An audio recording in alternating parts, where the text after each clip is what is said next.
Friends, कल की video में हम लोगों ने जो डीएसएस के चैप्टर नंबर 3 में जो है टेकिंग रिवेट तक देखा था। तो आज हम देखेंगे कि हमने पहला पॉइंट वहाँ में देखा था कि टेकिंग रिवेट के केस में जो है पिच का मान जो है मैक्सिमम पिच का मान हम 32 टी या फिर 300 mm में जो कम होता है वही रखते हैं। लेकिन ये तब रखते हैं जब हमारी प्लेट जो है डायरेक्ट वेदर के संपर्क में नहीं होती है।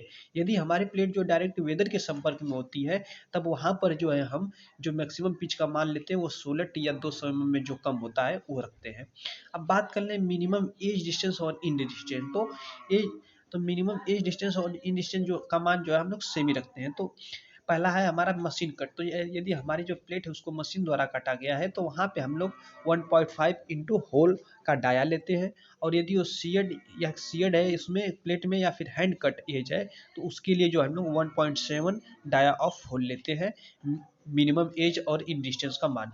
और बात कर लें मैक्सिमम एज डिस्टेंस। तो मैक्सिमम एज डिस्टेंस का मान हम लोग जो है 12 टी समेसन रखते हैं, जहाँ पे समेसन का मान होता है √250/FY। देखिए एक पॉइंट है हमारा स्पेशल पॉइंट है यहाँ पर कि जब मेंबर करोसिव इन्वायरमेंटल यानी कि मेंबर ऐसे इन्वायरमेंटल में जहाँ करोजन की संभावना अधिक रहती है तब हम लोग जो मैक्सिमम एज डिस्टेंस का मान जो है हमेशा 14+40 के बराबर या फिर इससे कम रखते हैं। अब देखिए हम डिजाइन के केस में हम देखते हैं पहला हमारा आता है nominal shear strength of bolt. तो हम लोग जो यहाँ पे है nominal shear strength of bolt क्या होता है, तो इसका जो मान होता है वो एफ यू बी अपन √3 N N A N B plus N S A S B beta L G और बीटा पी के लेते हैं। और यहाँ पे हम देखते हैं कि ये हमारा जो इस फार्मूले में हमारा जो रखने पे आता है वो नॉमिनल शियर स्ट्रेंथ आता है। अगर हम लोग बात कर लें फैक्टर शियर स्ट्रेंथ या फिर इसी को हम लोग डिजाइन शियर स्ट्रेंथ भी करते हैं, तो इसके लिए जो हम मान लेते हैं वो VNSB यानी कि नॉमिनल शियर स्ट्रेंथ में जब हम गामा एम बी हमारा जो होता है फैक्टर ऑफ सेफ्टी किसी भी मटेरियल के होता है, इसका मान जो 1.25 रखता है 1.25 लिया जाता है। इससे जब हम लोग भाग दे देंगे डिवाइड कर देंगे तो हमारा जो है डिजाइन शियर या फिर फैक्टर शियर स्ट्रेंथ आ जाएगा। और हमेशा जो है हमारा कभी भी हमारा जो डिजाइन शियर स्ट्रेंथ का जो मान है वो VNSB यानी कि नॉमिनल शियर स्ट्रेंथ अपॉन 1.25 से कभी भी इसके बराबर या तो बराबर होना चाहिए या तो इससे कम होना चाहिए, कभी भी इससे अधिक नहीं होना चाहिए।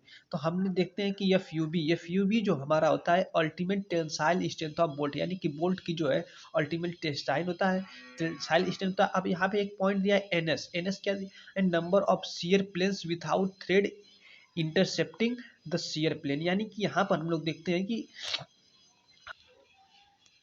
यहाँ पे हम लोग देखते हैं कि मान लीजिए यहाँ पर कोई प्लेट है, ऐसे लगी हुई प्लेट है। तो प्लेट में हम देखते हैं यहाँ पे एक प्लेट है और यहाँ पर जो है हमारा ऐसे बोल्ट लगा है। तो बोल्ट में हम लोग देखते हैं कि बोल्ट का जो एरिया होता है, यहाँ तक एरिया होता है, इसे हम लोग संक बोलते हैं।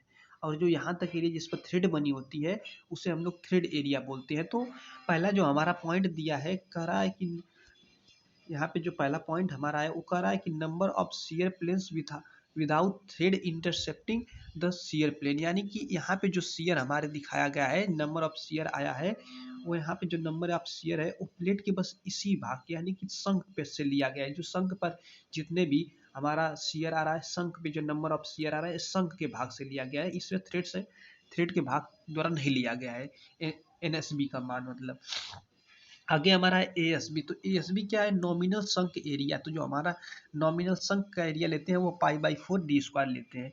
और NN यानी NN जो हमारा है number of shear planes with thread intercepting the shear plane. यानी कि यहाँ पर हम लोग जो देखेंगे जो हमारा शियर प्लेन में लिया जाएगा इस संघ को नहीं लिया जाएगा, इस संघ को नहीं, तब हमारा जो है नीचे थ्रेड होती है, इस थ्रेड के कितने एरिया पे जो है नंबर ऑफ शियर हमारे थ्रेड की एरिया पे कितनी आया है, थ्रेड पे कितने नंबर ऑफ शेयर आ रहे हैं, उस चीज़ को हम लोग को देखते हैं यहाँ पर। और हमारा ए एन बी का मतलब यहाँ पे देखिए ANB का मतलब होता है नेट टेंसाइल स्ट्रेस एरिया। तो जो नेट टेंसाइल स्ट्रेस एरिया जो हम लोग लेते हैं वो हमेशा 0.78 ASB यानी ASB जो नॉमिनल संक एरिया होता है उसका जो है 0.78 गुना जो हम लोग ANB यानी नेट टेंसाइल एरिया का मान लेते हैं। अब यहाँ पे हमारा BLJ। तो BLJ हमारा होता है reduction factor for long joint. तो हमारा देखिए लॉन्ग जॉइंट मतलब हम पहले देखते हैं जॉइंट क्या है। तो हम लोग यहाँ पे देखिए एक प्लेट देख रहे हैं, ऐसे दो ऐसे दो प्लेटें हैं, इन दोनों को जो है लैप जॉइंट में जोड़ा गया है। तो लैप जॉइंट में जोड़कर जब यहाँ तक हम लोग ऐसे यहाँ पे एक बोल्ट, दो बोल्ट ऐसे बोल्टिंग कर की व्यवस्था कर दिए, तो इस बोल्ट तक की ये जो दूरी है इसे लेंथ ऑफ जॉइंट कहते हैं। यानी कि शुरू यानी पहले बोल्ट और आखिरी बोल्ट के जो बीच की, इन दोनों के बीच जो डिस्टेंस होती है उसे हम लोग लेंथ ऑफ जॉइंट कहते हैं, यानी कि जॉइंट की लंबाई। तो जॉइंट का हम लोग देखते हैं कि जब जॉइंट की जो लंबाई है वो 15D से जब अधिक होती है तभी हम उसे मानते हैं, यानी कि जो हमारा जॉइंट है, ये जॉइंट यानी जॉइंट की जो है, कभी भी हमारा जो जॉइंट की लंबाई जो है हमारा जो है 15D से, यानी कि जो जॉइंट की लंबाई वो हमेशा 15D से अधिक हो जाएगी। डी यहाँ पे हमारा नॉमिनल डाया ऑफ बोल्ट लेते हैं हम लोग, बोल्ट का यहाँ पे डी जो है बोल्ट का डाया मानते हैं। तो इस बोल्ट के डाया से जो 15D से अगर अधिक हो जाएगी तो हम उसे जो है लॉन्ग जॉइंट बोलते हैं। तो उसके लिए जो रिडक्शन फैक्टर का हम प्रयोग करते हैं वो BLJ का प्रयोग करते हैं। तो BLJ बराबर जो हमारा होता है 1.075 माइनस 0.005 LJ अपान में डी, यानी सब्जेक्ट टू लिमिट, यानी कि हमारा कभी भी जो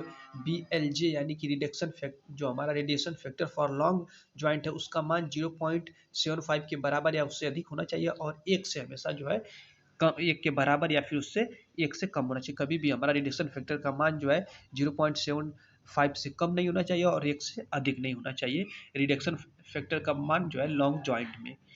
और एल जी हमारा जो होता है वो लेंथ ऑफ जॉइंट होता है।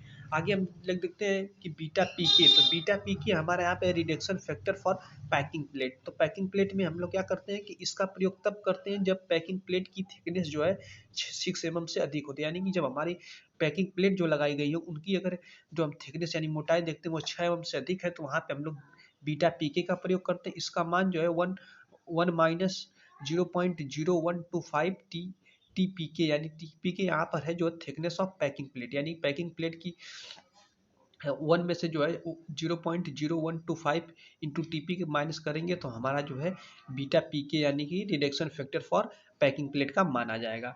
अब बात करते हैं यहाँ पे BLG हमारा होता है reduction factor for large grip जो लेंथ। तो ग्रिप लेंथ हमारी क्या होती है, अगर हम बात कर लें ग्रिप लेंथ की, तो देखिए यहाँ पर जो अगर हमारा ऐसे एक बोल्ट है तो बोल्ट में जो है हेड है यहाँ से हमारा कसा गया है, तो हम लोग देखते हैं कि इतनी लेंथ जहाँ तक हमारे जो ग्रिप नहीं बनी होती उसे तो हम लोग बोल देते हैं कि संक एरिया है। बाकी जो एरिया जिस पे थ्रेड कटी होती है उसे हम लोग बोलते हैं ग्रिप एरिया। तो वह एरिया, तो ग्रिप एरिया यानी कि जो ग्रिप एरिया है इसके अगर ये ग्रिप एरिया जो है ज़्यादा है, लार्ज है, बड़ी है, तो इसके लिए हम लोग जो है रिडक्शन फैक्टर BLG का प्रयोग करते हैं।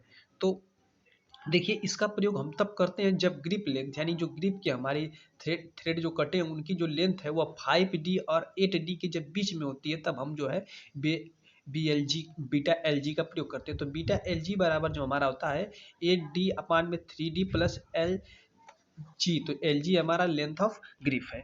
और हम आखिरी में बात करते हैं गामा MB। जो गामा MB है वो पार्शियल सेफ्टी फैक्टर फॉर जो है मटेरियल ऑफ बोल्ट, यानी कि कभी भी हमारा जो गामा MB हो या फिर गामा ML हो, इन सब का मान जो है हमारा 1.25 लिया जाता है। यानी कि अगर हमारा नॉमिनल शियर स्ट्रेंथ अगर निकालना है या फिर नॉमिनल बियरिंग स्ट्रेंथ निकालना है या फिर नॉमिनल जो है टेंसाइल स्ट्रेंथ निकाल रहे हैं, तो इन तीनों के लिए जो है हम लोग देख, इन तीनों में है जब हम लोग उस गामा MB यानी कि 1.25 से भाग दे देंगे तो वहाँ पे हमारी डिजाइन जो है डिजाइन स्ट्रेंथ हमारी मिल जाएगी हमें। तो आगे देखते हैं nominal shear strength of bolt. तो जिस nominal shear strength of bolt को हम लोग VNPB से दर्शाते हैं। तो इसका जो मान होता है वो 2.5 KB टी मिनिमम FU होता है। तो यहाँ पे देखिए फैक्टर ऑफ, अगर हम लोग बात कर ले फैक्टर ऑफ बियरिंग स्ट्रेंथ या फिर जो है डिजाइन शेयरिंग बियरिंग स्ट्रेंथ की बात करें, तो हम यहाँ पे भी देखिए कि जो हमारा nominal bearing strength of bolt है उसमें जो है हम लोग गामा MB यानी कि फैक्टर ऑफ सेफ्टी से जो है डिवाइड कर देने पे हमारा फैक्टर बियरिंग स्ट्रेंथ या फिर डिजाइन बियरिंग स्ट्रेंथ निकल जाता है। यहाँ पे जो हमारा T देख रहे हैं वो aggregate thickness of connected plate expressing bearing strength in same direction, यानी कि सेम डायरेक्शन में जो भी बियरिंग स्ट्रेंथ आ रही है उसके लिए जो है हमारी जो प्लेट एग्रीगेट की है जो थिकनेस है यहाँ पे T मिनिमम जो दिया गया है। और D जो है वो नॉमिनल डायमीटर ऑफ बोल्ट है, FU जो है ultimate tensile strength of plate in MPa यानी कि मेगा पास्कल में। केबी जो है, केबी का मान हमेशा स्मॉलर ऑफ E/3 D0। ई हमारा जो है एज डिस्टेंस 3 D0 का मतलब होता है, D0 हमारा जो है डायमीटर ऑफ होल है, या फिर P/3 D0 -0.5, या फिर FUB/FU कामा 1, यानी इन सबसे जो है कमी रखना चाहिए केबी का मान। ये भी हमारा एक तरह से रिडक्शन फैक्टर होता है। और ई हमारा जो है एज डिस्टेंस है, पी जो है पिच है, और D0 जो हमारा था डायमीटर ऑफ होल है। और यहाँ पे FUB और FU, तो अल्टीमेट FUB क्या होता है, ultimate tensile strength of bolt, और जो है FU है प्लेट रिस्पेक्टिवली, यानी प्लेट के रिस्पेक्ट में जो है अल्टीमेट टेंसाइल स्ट्रेंथ ऑफ जो है बोल्ट जो है प्लेट के रिस्पेक्ट में ली जाती है। आगे हम लोग देखते हैं nominal tensile strength of bolt यानी TNB। तो nominal tensile strength of bolt हमारा क्या, जो हमारा बोल्ट का मान होता है वो 0.9 FU ANB